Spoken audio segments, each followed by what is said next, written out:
Solo Sikoa returns to take charge of the Bloodline. What's next for WWE SmackDown? A storm is brewing in the Bloodline. Imagine this. The arena is buzzing, fans on their feet, anticipating what's next for the Bloodline after months of chaos. Roman Reigns has been absent. Jimmy Uso has been struggling to keep control, and Paul Heyman looks like he's aged 10 years trying to hold the faction together. Then, the lights dim. A slow, ominous beat drops. Solo Sikoa steps onto the stage. No words. No smiles. Just pure, unshakable dominance. The crowd erupts in a mix of shock and excitement. Solo isn't just back. He's here to take charge. And just like that, the WWE landscape shifts. But what does Solo Sikoa's return mean for the Bloodline? Is this the end of Roman's reign? Or is Solo stepping up as the enforcer the Bloodline desperately needs? Let's break it all down.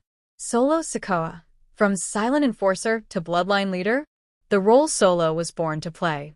If you've been following the Bloodline saga, you know Solo Sikoa wasn't just another family member added to the mix. He was handpicked by Roman Reigns himself to be the faction's enforcer. From the moment he debuted at Clash at the Castle 2022, attacking Drew McIntyre to secure Roman's victory, Solo made it clear. He wasn't here to play games. He wasn't here for the fame. He was here to handle business. Fast forward to 2024, and the Bloodline isn't the dominant force it once was. With Roman taking a backseat and the Usos at odds, someone had to step up. And who better than the most ruthless member of the faction? But is Solo ready to take the top spot? Or is this a trap set by Roman himself? The Bloodline's power struggle, who's really in charge? Jimmy Uso's desperate attempt at leadership. While Solo was away, Jimmy Uso tried and failed to keep the Bloodline intact. He lost key matches. He couldn't keep the family united. He looked weaker than ever. And let's be honest, the Bloodline without strong leadership is a sinking ship. That's where Solo comes in. But there's a twist. As dominant as Solo is, he's always been a follower, not a leader. The big question now is he here to lead, or is he waiting for Roman to return? Because, let's be real, Roman Reigns isn't done yet. Roman Reigns versus Solo Sikoa. The ultimate power clash? Is the tribal chief's throne in danger? Solo Sikoa stepping up is a game changer. But does that mean he's ready to challenge Roman Reigns himself? Think about it. Solo has been the enforcer, but what happens when the enforcer wants the crown? The last time a family member stepped up, Jey Uso, Roman crushed him. Could this be a betrayal in the making? Or could Solo be positioning himself as Roman's most loyal soldier? Here's where it gets really interesting. If Solo takes full control and dominates the SmackDown roster, Roman might not see him as a threat. He might see him as his ultimate weapon. But if Solo starts acting on his own terms, then we might be looking at the biggest family war in WWE history. The Bloodline versus Cody Rhodes, Solo's role in WrestleMania season. Does this lead to a showdown with Cody? We all know WrestleMania is coming up and Cody Rhodes is still gunning for the Bloodline. But with Roman out of the picture for now, the question is, who steps up to stop Cody? If Solo is in charge, does that mean Cody versus Solo at WrestleMania? Or is Solo just holding down the fort until Roman returns? Because let's be real, Cody's not done with the Bloodline and the Bloodline isn't done with Cody. Could Solo Sikoa be the one man standing between Cody Rhodes and his ultimate revenge? Solo Sikoa versus the Usos. Family betrayal incoming? Can blood really be thicker than gold?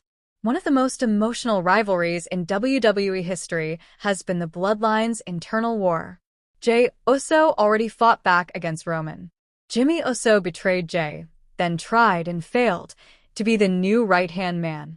And now, Solo is stepping up. But here's the thing, the Usos aren't just going to sit back and watch. Could Solo Sikoa be on a collision course with his own brothers? If so, who sides with who? Does Jey return to SmackDown to challenge Solo? Does Jimmy try to reclaim his spot in the family? Or do they all reunite under Roman once again? Because if there's one thing history has taught us, it's that family fights in WWE never end peacefully. What's next for Solo Sikoa and the Bloodline? 3 possible outcomes. So, where does this all lead? Solo becomes the new tribal chief. If Solo dominates SmackDown and proves he's stronger without Roman, we could see a power shift no one expected. Solo holds the fort for Roman's return. Maybe Solo isn't leading. Maybe he's just maintaining the empire until Roman makes his inevitable return. The bloodline implodes for good. With the Usos, Cody, and Solo all at odds, this could be the beginning of the bloodline's ultimate downfall, ***. One thing is for sure, Solo Sikoa just changed WWE's landscape, and there's no going back. What do you think? Now, it's your turn. Is Solo Sikoa ready to lead the bloodline? Will Roman Reigns come back to reclaim his throne? Or is this the beginning of the end for WWE's most dominant faction? Drop your thoughts in the comments below, share this with your fellow WWE fans, and let's talk about what's next for SmackDown's biggest storyline. The Bloodline's future is uncertain, but one thing is clear. Solo Sikoa isn't waiting for permission anymore.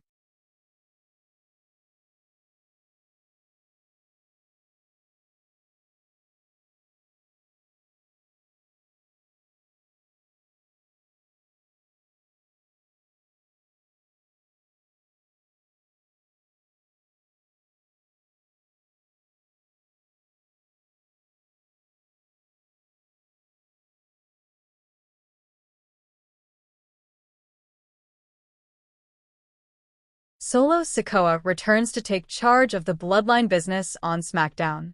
In the high-octane world of WWE, alliances shift, power dynamics evolve, and unexpected returns can change the course of history. Just when fans thought they had seen it all, the February 14th episode of SmackDown delivered a jaw-dropping surprise: Solo Sikoa's return to reclaim leadership of the Bloodline. But what does this mean for the future of WWE's most dominant faction? Imagine the scene. The arena lights dim, an electrifying hush falls over the crowd, and then Solo Sikoa's entrance music hits. The audience erupts, a mix of shock and exhilaration. After a hiatus following his defeat to Roman Reigns in tribal combat on January 6th, Sikoa's return was as unexpected as it was monumental.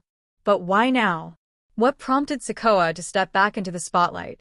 Insiders suggest that internal turmoil within the Bloodline created a power vacuum, one that only Sikoa could fill. His return isn't just about reclaiming a position, it's about restoring order and dominance to a faction teetering on the brink of chaos. To understand the significance of Sikoa's return, we need to delve into the recent history of the Bloodline. Following Sikoa's departure, leadership fell into the hands of Jacob Fatu and Tama Tonga. While formidable in their own right, their reign was marred by internal disagreements and a series of losses that tarnished the Bloodline's once unassailable reputation. The tension reached a boiling point during a SmackDown event in San Diego, where Sikoa, after his loss to Reigns, attempted to address the WWE Universe, but ultimately walked out, leaving fans and fellow members in stunned silence. With Sikoa's return, the Bloodline is poised for a resurgence. Known for his unrelenting aggression and strategic acumen, Sikoa brings a renewed sense of purpose and direction. His first order of business? Reasserting the Bloodline's dominance across all WWE brands. In a heartfelt moment on SmackDown, Sikoa addressed his cousin, Jacob Fatu, expressing love and solidarity. This public display of unity suggests a mending of rifts and a collective focus on their shared legacy. However, the path to supremacy is fraught with challenges. Damian Priest has secured a spot in the upcoming Elimination Chamber, setting the stage for a potential clash with the Bloodline.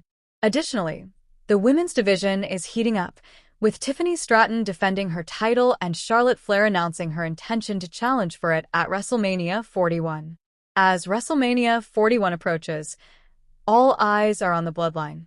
Will Solo Sikoa's return usher in a new era of dominance, or will internal and external pressures prove too great? One thing is certain: the WWE Universe is in for an unforgettable journey. What are your thoughts on Solo Sikoa's return and its impact on the Bloodline? Do you foresee alliances forming or fractures deepening? Share your predictions and join the conversation. Your insights could shape the future narrative of WWE's most compelling faction.